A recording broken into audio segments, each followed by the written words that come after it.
Hello foodies, welcome to Hindujas book. இன்றைக்கி நம்ம கிச்சனில் சேப்பங்கிழங்கு வச்சு சுவையான குழம்பு எப்படி செய்யலாம்னு பார்க்க போகிறோம். இந்த சேப்பங்கிழங்கை சமக்கிழங்குன்னு கூட சொல்லுவாங்க. இந்த கிழங்கு சுலபமாக மார்க்கெட்டில் கிடைக்கக்கூடியது. இந்த கிழங்குல அதிகமான சத்துக்கள் இருக்கிறதால பல நோய்கள் குணப்படுத்துது. ஸ்கின் டிசீஸ், புற்றுநோய், டைஜஷன் ப்ராப்ளம் இருக்கிறவங்க, ஹார்ட் ப்ராப்ளம், உடல் எடை குறைக்கணும்னு நினைக்கிறவங்க இந்த கிழங்கை சாப்பிட்டுட்டு வரலாம். ரொம்பவே சுவையாக இருக்கும். அதனால் வாரத்துக்கு ஒரு முறை இந்த கிழங்கு குழம்பாவோ இல்லை வறுவலாவோ செஞ்சு சாப்பிடுங்க. வீடியோக்கு போகிறதுக்கு முன்னாடி என்னோடய சேனலை புதுசாக பார்க்குறவங்க கீழே இருக்கிற ரெட் கலர் சப்ஸ்கிரைப் பட்டனை மறக்காமல் ப்ரெஸ் பண்ணிவிடுங்க. கூடவே பக்கத்தில் இருக்கிற பெல் ஐக்கானும் கிளிக் பண்ணிவிடுங்க. ஃபஸ்ட்டு இந்த சேப்பங்கிழங்கை நல்லா வாஷ் பண்ணிவிட்டு 1 மணி நேரம் சுடு தண்ணீரால் நல்லா ஊற வச்சு எடுத்துக்கோங்க. அப்போ தான் நமக்கு இதுக்கு மேலே இருக்கிற தோல் பகுதி ஈஸியாக கட் பண்ணி எடுத்துக்க முடியும். நான் இதை சுடு தண்ணீரில் ஊற வச்சு எடுத்து வச்சுருக்கேன். இப்போ இதை தோல் நீக்கி எடுத்துக்கிறேன். அடுத்ததாக ஒரு கடாயில் 3 டேபிள் ஸ்பூன் அளவு எண்ணெயை உள்ளே சேர்த்துடலாம். எண்ணெய் நல்லா சூடாகி வந்ததும் தோல் நீக்கின சேப்பங்கிழங்கை இந்த மாதிரி சின்ன சின்ன பீசஸாக கட் பண்ணி சேர்த்துட்டு லைட்டாக ஃப்ரை பண்ணி எடுத்துக்கோங்க. இதை ஃப்ரை பண்ணி எடுக்கிறதால மேலாக கிறிஸ்பியாகவும் உள்ள சாஃப்டாகவும் வெந்து வரும். இது ஒரு 5 நிமிஷத்துக்கு நல்லா ஃப்ரை பண்ணி எடுத்துக்கோங்க. இந்த மாதிரி லைட்டாக ஒரு கோல்டன் கலர் வந்ததும் இதை ஒரு பவுலில் எடுத்து வச்சுக்கலாம். அதே எண்ணெயிலேயே 1 ஸ்பூன் கடுகும் 1 ஸ்பூன் ஜீரகம் சேர்த்துடலாம். கடுகும் ஜீரகம் நல்லா பொரிஞ்சு வந்ததும் பொடியாக கட் பண்ணினா ஒரு பெரிய வெங்காயத்தை சேர்த்து நல்லா வதக்கி விட்டுருங்க.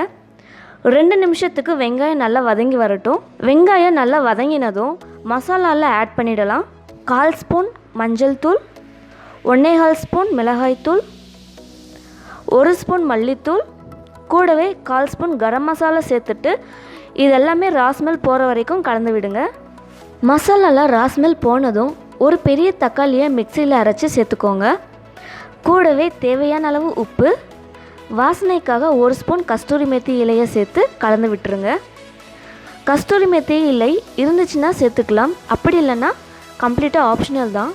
தக்காளி கூட என்னென்ன போட்டு அரைச்சிருக்கேன்னா ஒரு பெரிய பச்சை மிளகாயும் 2 பல்லு பூண்டு, 1 இன்ச் அளவு இஞ்சி, இது எல்லாத்தையும் தக்காளி கூட அரைச்சி சேர்த்துருக்கேன்.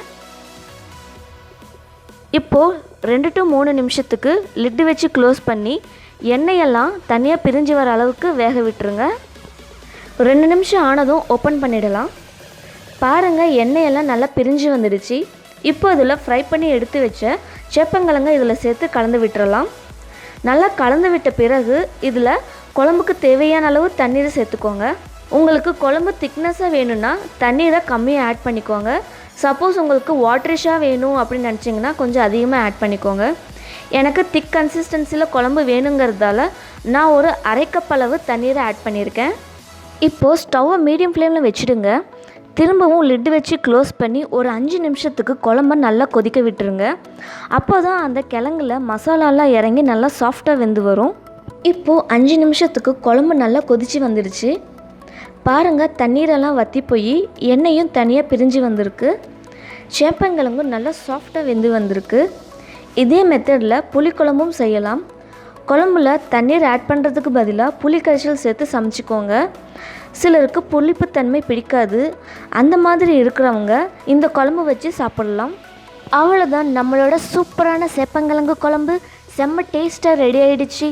இதுக்கு சைட் டிஷ்ஷாக வறுவலோ இல்லை அப்பளமாக வச்சு சாப்பிட்டா ரொம்பவே அட்டகாசமாக இருக்கும்.